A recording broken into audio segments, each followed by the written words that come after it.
Number 3, Chasing Big Joe, 102.5 The Game on the Thursday at the Omni Nashville Hotel at Bar Lines. He's Big Joe. I'm Chase McCabe.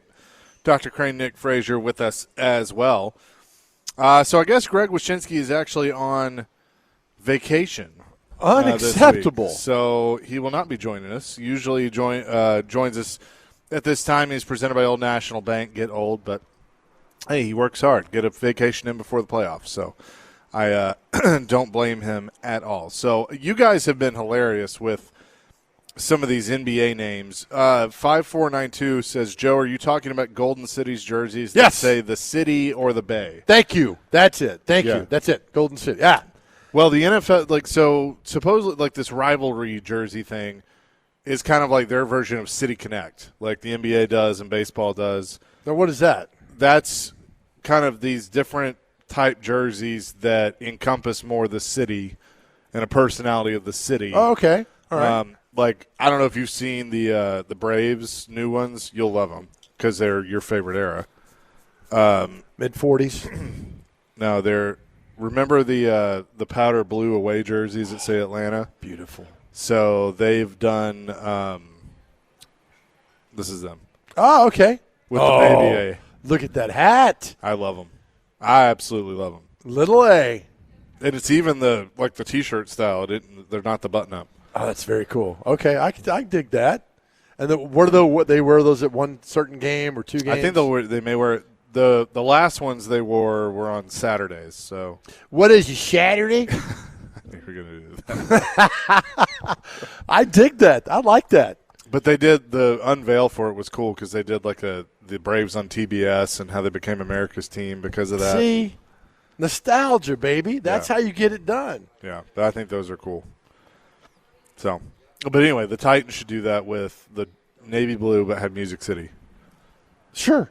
I thought we saw that one mock. It was AI. I was like, oh, this is cool, but it wasn't happening. But it said Music City across the front. Well, the rumors are it's going to basically be what they have, but dark blue with the numbers are going to be kind of the light blue with a red outline. Okay. And a dark blue helmet with the current logo that's a little different. All right. I dig that. I like that. I think that'd be cool. I like that. The Music City Bachelorettes. Oh, my gosh. The Woo Girls. The Woo Girls.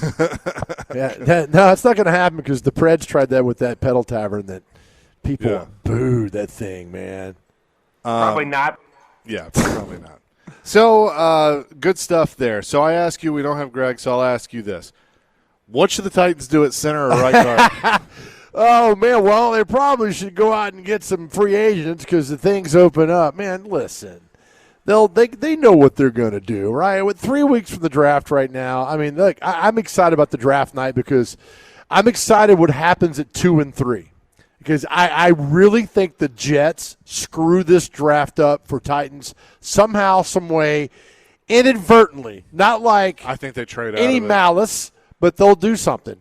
And then some team's going to trade up to 2, like Jerry. And take Jeremiah Love. Your boy, Jerry. He's got 2 picks. Give the franchise for Jeremiah Love. And then, boom, you got your running back to go. And then I would be so torn on that. We're going to be sitting there on draft night doing the show, and I'm going to be like, yay? Yeah, right. Because your team, man, I get that.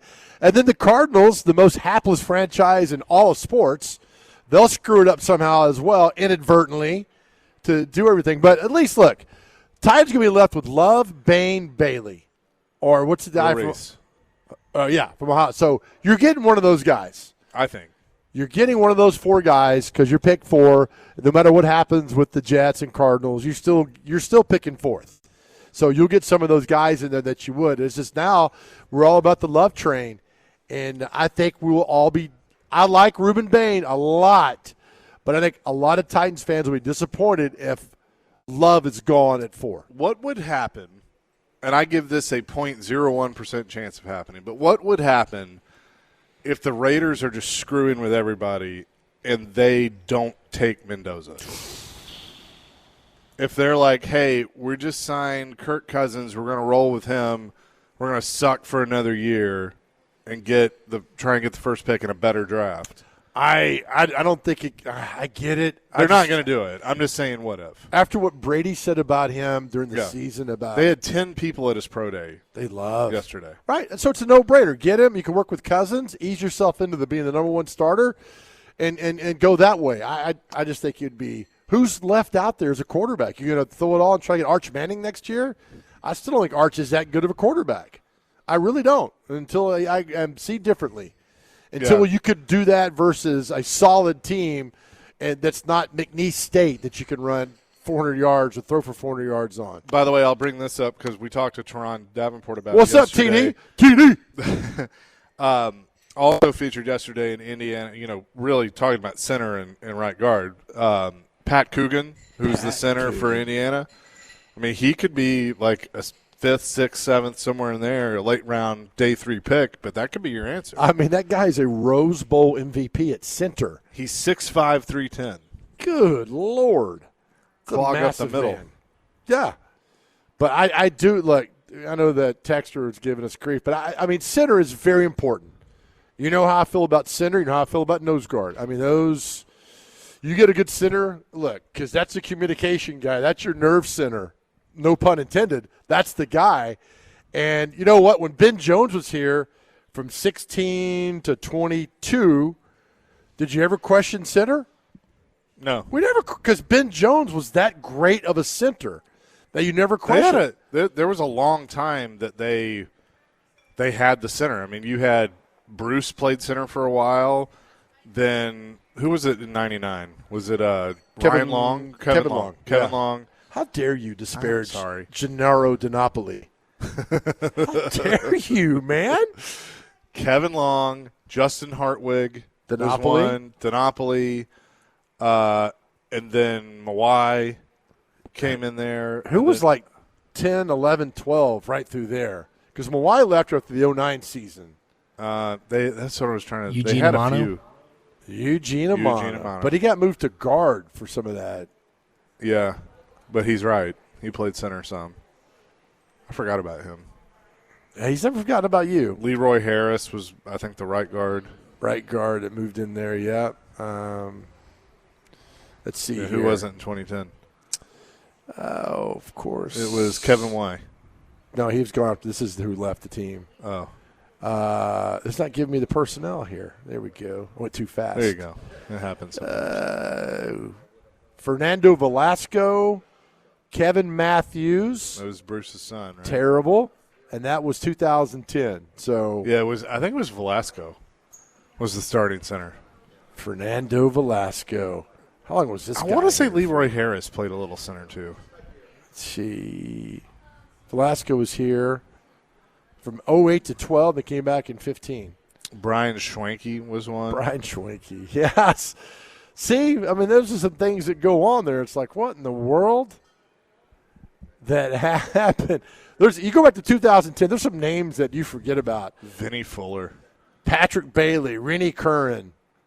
So this was Fisher's last year? Yep, 2000. Herb Donaldson, practice squad running back. Yeah. Myron Rolle was a big disappointment. Robert Johnson was a free safety. Who's the receivers? Kenny Britt, Justin Gage, Lavelle Hawkins. I remember one time going to a Titans game, walking up as a fan, and Lavelle Hawkins was behind me. I'm like, what are you doing here? He's like, man, I'm on the inactive list. I was like, all right. Then he went up to the stands and watched the game. Nate Washington and Damian Williams were also on that team in 2000. Titans fans, I feel you, man. It's been a long journey back. Pete Ittersagen was a cornerback here for 2 seasons? I don't remember that guy. Him. Yeah, okay. Well, there's some people that make the team that God bless them. Yeah, so it's been a ride, man. It's been a ride, that 2010 team. Holy cow. That is crazy. It is nuts. 6-1. I don't know, Jim. It is a crazy time. By the way, people There we go. Where's that been? Well, you've been gone. All right, look at that. That's cool. Yeah, Jeff, thank you. Jeff Tuttle. Motor City. I dig that. That's cool. Yeah. And then a hat that says Detroit all the way across. See, yeah. I could get back into things like that. I like that. I didn't realize the hat actually said Detroit. That's cool. That's one of those new era caps from the late 80s, early 90s that starter jacket and those hats like that you would see. Yeah. But I dig that. That's not bad. Yeah, not bad at all. It's not bad. 615-737-1025. Hey, all of our coverage of the basketball tournament is presented by Toyota, Nelson's Greenbrier Distillery, Maple Street Biscuit Company, Thompson Machinery, and Pizzona MD. Appreciate them for being on board with us. We'll have more coming, including, I want to throw this at you, so please catch it, but John Gruden doing his quarterback camp again. And there's an interesting name on it. We'll talk about that coming up next. Chasing Big Joe, 102.5 The Game. Chasing Big Joe, 102.5 The Game on this Thursday. Our buddy from Music City Bets, Ricky, sent this to us earlier. Barstool Sports has put out Gruden's quarterback class is back. And like you remember when he was at ESPN, he would do the quarterback camp thing. And I liked it. Yeah, it was great. An interesting thing, Mendoza is not on it. Now, I wonder if that's because he knows he's probably going to the Raiders. But maybe he turned it down. I don't know. But it's going to be Garrett Nussmeier from LSU. Okay. Sawyer Robertson from Baylor. Taylon Green from Arkansas. Ty Simpson from Alabama. Carson Beck from Miami. Okay. And Diego Pavia from Vanderbilt. Pavia's a Perfect player that I think Gruden would love. I do think Pavia's future, those in the Canadian Football League, don't hate me. I think he'll thrive up there like a Flutie did, like a lot of good quarterbacks. Or the UFL. Or the UFL. I don't think he can make more in the CFL. I thought he'd go the CFL route and do that. I will say, I say this in a very – trying to think how I want to word. Well, I'll just say it. You know what? You know where I think Diego would be so awesome? Arena ball. Like I get it. I mean, look, I want him to succeed in the NFL and all that. He'd do good. But like his game, his build, he'd be so much fun watching on a smaller field. I agreed. But I think he can make an impact in the CFL. I really think. No, I don't disagree with you. But especially because the CFL is changing to American rules. Right. And also, I mean, if you're a team in the 7th round, that take him. Right. I mean, the 7th rounders very rarely make the squad, and you can have some fun with him. So take him in the 7th round, and do it. Or he might want to say, look, don't draft me now that it's 7th round. I can go pick out where I want to go as a free agent and get a better opportunity. But if I'm Diego Pavia, just get drafted. Somebody takes you, get drafted, whether 6th, 7th round or not. And whether you like him or not, I don't care. But I would take a flyer on the 7th round. Yeah. I think a team will. I think he gets drafted in the 7th round, or he's a quick pickup on UFAs. Yeah. Yeah. But he's going to go into a camp this year on a roster. And let him play in the preseason and see what he can do. I mean, that's the thing, is that he just needs an opportunity. And I'm not going to sit here and say nobody can succeed in the National Football League, because you just never know. Nobody saw Brady as a 6th rounder being the greatest of all time. You just don't see Brock Purdy win the 7th round. You don't see that stuff all the time. Hell, Gus Frerotte went in the 5th round, drafted after the Redskins drafted Heath Schuler and Kirk Cousins. Same thing, was drafted after RG3, right, in 2012? Yep. Like 4th or 5th round? Yeah. So you just need an opportunity. We talked about Pavia and the opportunity to make things happen. So if you get into camp somewhere, it's up to you. Chris Sanders talks about that all the time. You have an opportunity now. What are you going to do? Are you ready when the opportunity happens? And we'll see if Pavia is. Yeah. I mean, what would Titans fans – like, if you go into training camp, they trade what if they trade Will Levis, they get a 7th-round pick, and they use that pick and they take Pavia? Love it. I'd absolutely love it. And you go into training camp with Cam Ward, Mitchell Trubisky, Hendon Hooker, Diego Pavia. You'd love it. You'd absolutely love that and see what he could do. That'd be something, man. Right? I think he'd beat out Hooker, and then we'll have Vandy, Tennessee fans bickering, which is great. Yeah. and then be number 3, be the third-team quarterback. What happened to Hooker? Was it the injury? Everybody says that offense does not prepare you for the NFL. Yeah. That's what I hear from reading those scouts. Like, Heupel's offense does not prepare you for the National Football League. I don't know, but when Dan Campbell – you're there. He's there to win games at Tennessee. Right. So. Exactly. When Dan Campbell, the 13th or 14th week, where it was they signed Teddy Bridgewater to back up Goff and not Hendon Hooker, you're like, what is going on there? So, yeah, and that's it. Thank you for that. Heupel's job is to win games at Tennessee, not to prepare you for the National Football League. This is not a minor league AAA baseball team. You're not the Milwaukee Admirals. You're there to win games. I don't care how many guys get into the league. And people say, well, that's all the kids care about today. That's fine. But wouldn't being part of a winning program and surrounding yourself with good players help out too as well? But that's the knock. People are like, Heupel's offense is not good enough.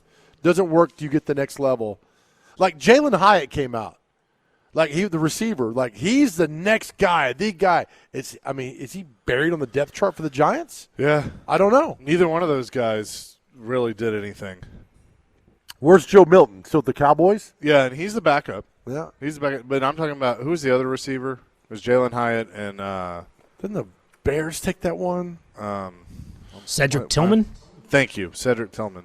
Did he go to the Bears? The Browns. Browns. Well, that explains him. Yeah. What happened there? But again, there's some promise with Tillman still, even with the Browns. I mean, just there's been reports about him last year into this year. Like he's looked like he's progressing well. So that's just time will tell for that one. So let's see. He, in his 3 years in the league, he's got 833 total yards in 3 years, 5 touchdowns. And then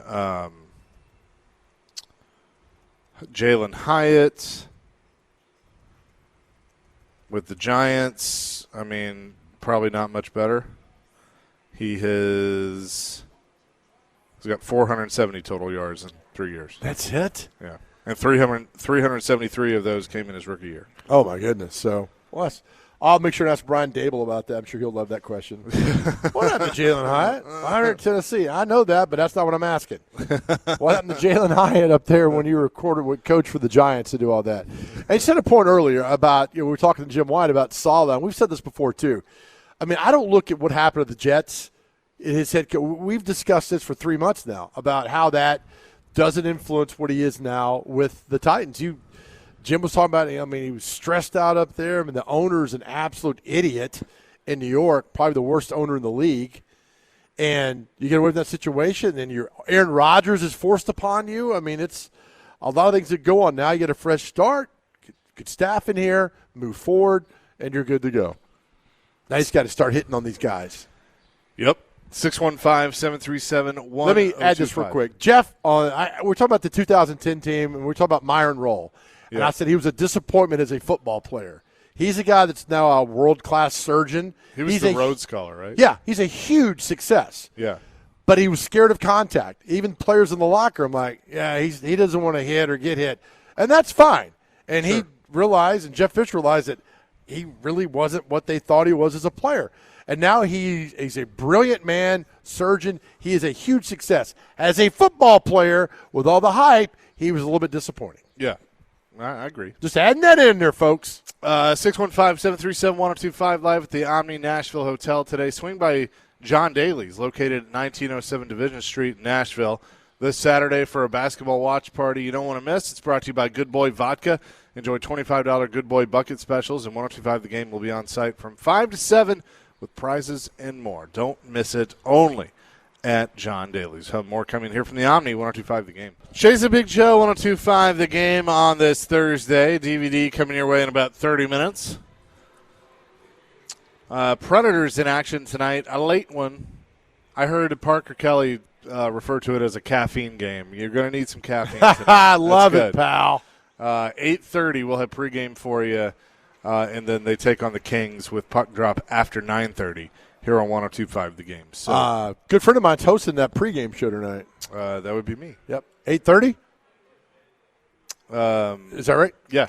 So let me ask you this. All right, so does Max send you stuff? How do you get stuff out of the locker room? Max and Brooks Bratton will send it back. And will you say, hey, or they'll like, hey, I got this for you, that for you? Yeah. Or do you put requests in? No, they kind of handle it. So you get the coach? Yep. And then whatever player. Okay. Yep. Yeah. So they handle the boots on the ground stuff. Okay. This is a massive, huge game. I mean, I know the next game is big. Well, because now they're currently sitting out of a playoff spot. So you lose tonight, you drop 3 behind them. Yep. Behind it's a big the Kings. game. It's a 4-point game. So, oh, man, losing the 3 straight, that just, if you could just taken one of those. But what's done is done. That's what I told my mom to set the house on fire. What's done is done, Mom. You going to give us $10,000 or not? That's from Step Brothers. Yeah, so right now, Utah with 82 points, the Kings with 78, and then the Sharks and the Predators have 77. Winnipeg is 1 back with 76. Seattle 2 back with 75, and St. Louis 3 back with 74 of the Predators, I should say, 4 back of the playoff spot. And then it's a big night in the NHL too, because you got 14 games. So games that Preds fans should keep an eye on. The Jets are in Dallas to take on the Stars. I don't like saying this a lot, but go Stars. The Maple Leafs are in San Jose to take on the Sharks. Go Leafs. And the Mammoth are actually in Seattle to take on the Kraken. Go Mammoth. And then the Preds are head-to-head against the Kings. Go Preds. What's your gut feeling about all this? If you'd asked me last week when they had won 5 in a row, I was thinking they're going to make the playoffs. Now that they've dropped 3, but one thing I did say is they can't let the wheels fall off.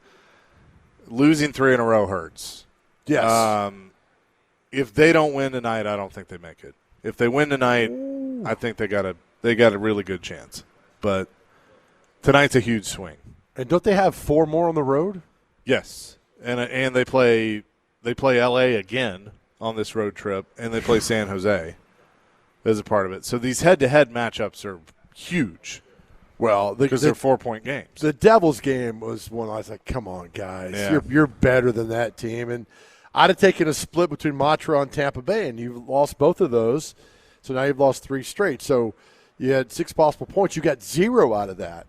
So the game – but this team, man – you had all that momentum, feeling good. When the 5 straight, you made yourself into the playoff chase, and now you're looking out, looking in.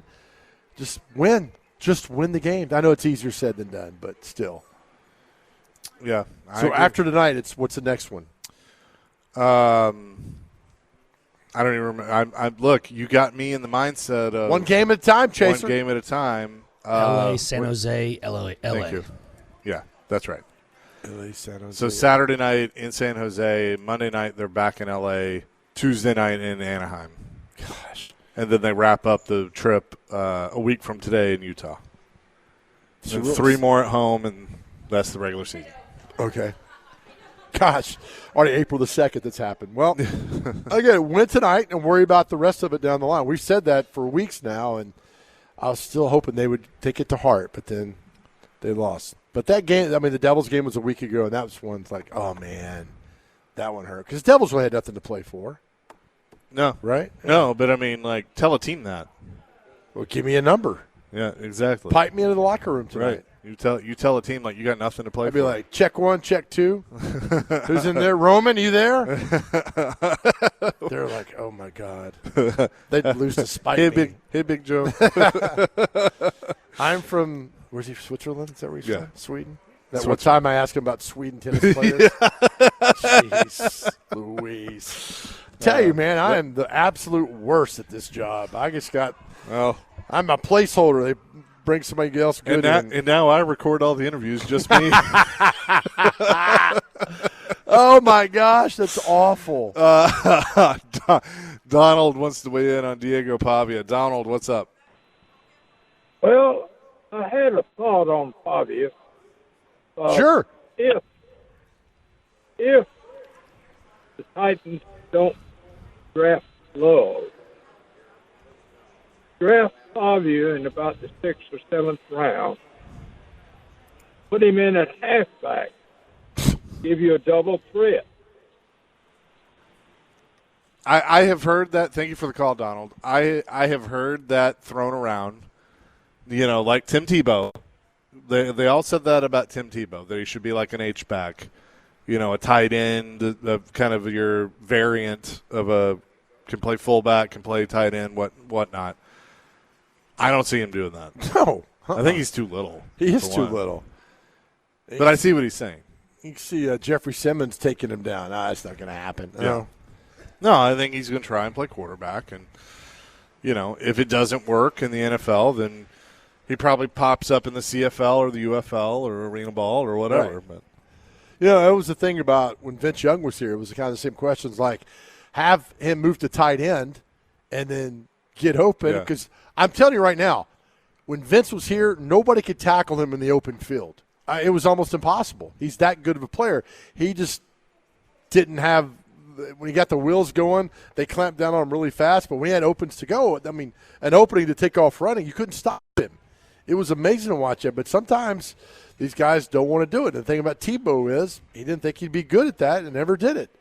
But I just thought Tebow could have made it as a fullback in the NFL. Yeah. I know there's only a few fullbacks, but my gosh, if you needed a yard and a half, he'd get you a yard and a half. He did in college and the same thing, but he just felt like he should be a quarterback. And a lot of that times is with guys with their egos. But a guy like Pavia, though, would feel like, hey, give me the opportunity to get in the league and see what I can do. Because his thing, we had Clark Lee on here a few weeks ago, was like Pavia's thing, Diego's thing was proving everybody wrong. And sometimes that's all the fuel you need. I asked Derek Mason, I said, how long did you consider yourself a fourth-round wide receiver? You know what he said?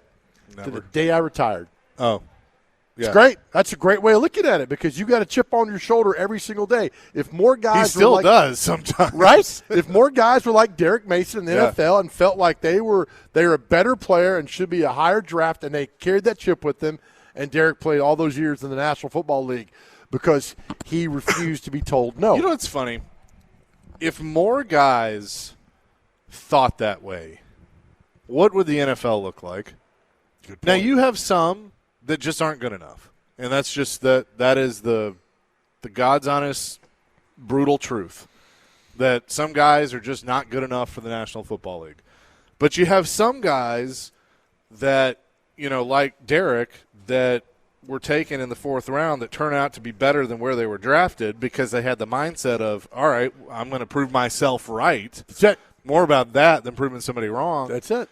And bust their ass and make make a career out of it. And look, we talk about Kirk Cousins. Kirk Cousins was a fourth-round pick and he's still in the league.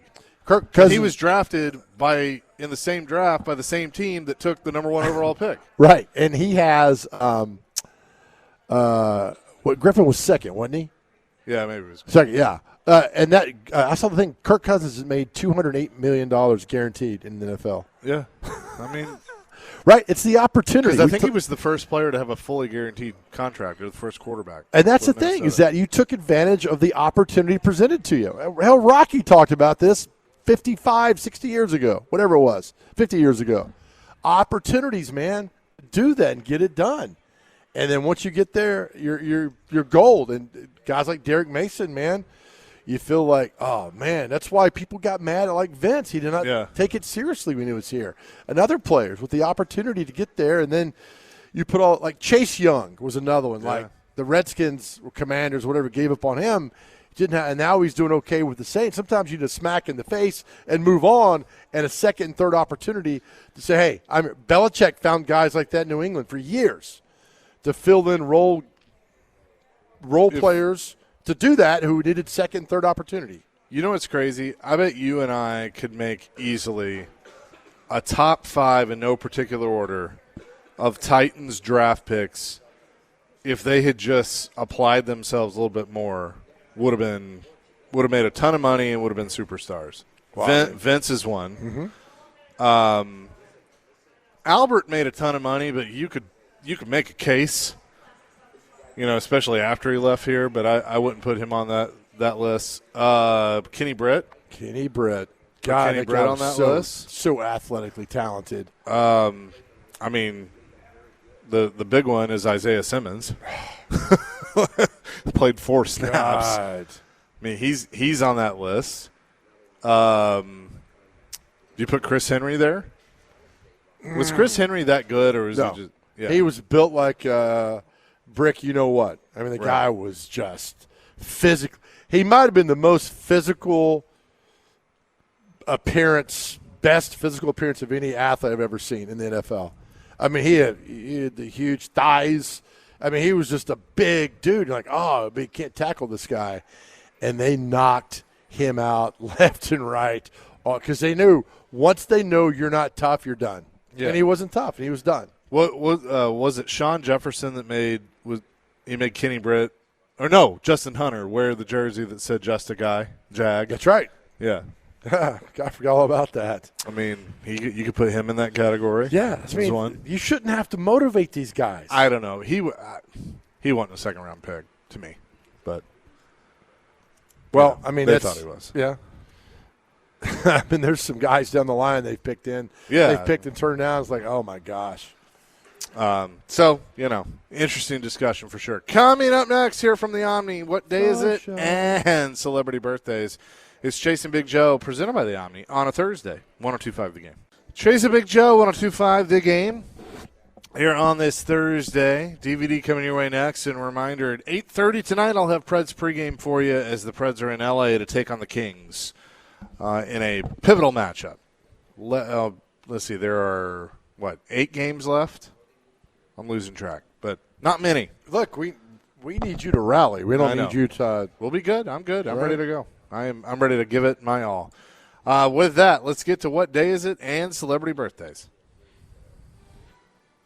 Okay, first on the list we have World Autism Awareness Day, following with the start of the Passover, National Peanut Butter and Jelly Day, love a good PB&J sandwich, Reconciliation Day, National Ferret Day, looks like a raccoon sort of, but in a more slimmer form. International Children's you for Book that. Day. I mean, you got to describe it a little bit for the listeners. Holy Thursday is today. National Burrito Day. Could probably wrap up that ferret in a burrito. That's how skinny it is. International Fact Checking Let me ask you a question. Yeah. Do you drink during the show? I'm just curious. No, I I mean, would lose I'm my not your job. boss, so I don't need to know. Yeah, no, I would lose my job if I did that. Can't do Okay. that stuff. There is it's so funny, Nick, there is a movie that I referenced yesterday that was on when we were looking for the baseball game that a ferret is featured in, and that is Kindergarten Cop.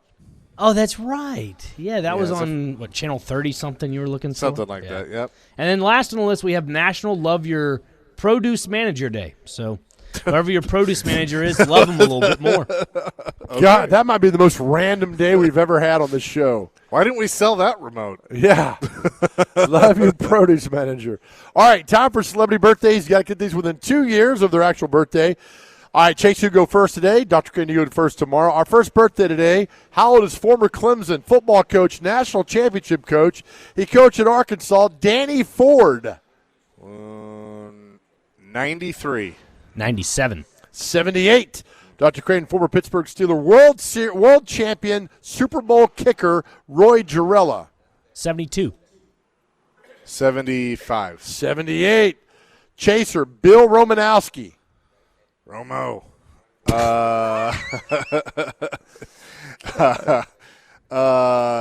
58. 67. He's 60, chasing the board 1-0. How old, Dr. Crane? Rory Sabatini. 59. 62. 50. Chaser, how old is Emmylou Harris? Nashville resident. 71. 77. 79. We're tied at 1. She's 79. Wow. Dr. Crane, how old is Chris Milani? He was in all those SUV TV shows, all 78 years of them. SUV. Or SVU, whatever. The Ford it's called. I was Explorer. like, wait a minute, what? He's the main guy. He's gone bald now. 84. Oh yeah. 57. 65. Okay. This fool said 84. Chaser, how old is, I guess he's in Star Wars, Pedro Pascal? Oh yeah, he's the Mandalorian. I think. He is 34. 46. 51. All right, lightning round. Here we go. Dr. Crane, Linda Hunt from NCIS LA. 60. 87. 81. Chase, drummer Dave Robinson of the Cars. 76. 72. 77. 2-1 Chase. Dr. Crane, your favorite singer, country singer, Buddy Jewell. Remember we saw him a few months ago. Yeah, you're right. Look, Buddy Jewell. What's up, buddy? He is 64. 51. 65. We're tied at 2. Chaser, how old is country singer Billy Dean? 63. 65. 64. That's a push. Dr. Crane, how old is actor Adam Rodriguez from CSI Miami, who actually grew up with Keith Bullock? He told us that story. Adam Rodriguez, CSI Miami. 54. 53. 51. Chases the lead 3-2. How old is keyboardist Jesse Carmichael of Maroon 5? Chaser. 48. 44. 47. Chase up 4-2. All right, last one, Dr. Crane. How old is country singer Chris Jansen? 57. 46. He is 40. With that, Chase wins 4-2. Thank you very much. He had a little Greg Maddox to you today, Dr. Crane. It's all right. Tomorrow's Friday. New opportunities. Yeah, don't. I threw him a home run earlier in the week like Jeff Bagwell, and then I struck him out. Oh, okay. That's all right. That's how it We've works. Dr. Crane have had this talk. We never accept losing, do we? No, I'm just looking forward to tomorrow. It's one game at a time. That's right. Oh, boy. That is going to do it for us here today at the Omni. Hey, it's good to be back. And listen, our same message we send all the time about mental health. The guys out there, I want you to know that I think you're beautiful. We love you. I think you're doing a heck of a job. Think of all that life has thrown at you, and you are still here. Never forget that. Never forget how strong you are, how wonderful you are, and how much not only that we love you, but how much God loves you. Go to therapy. Find the gratitude. As I say all the time, our world is a better place because you are here. Need us? Please reach out anytime. We'll talk to you. Our goal is to make you feel better, to know how much you are loved and how much you are valued. You're doing awesome, man. We love you guys. Amen to that. Peace, love, rock and roll. DVD coming your way next here on 102.5 The Game.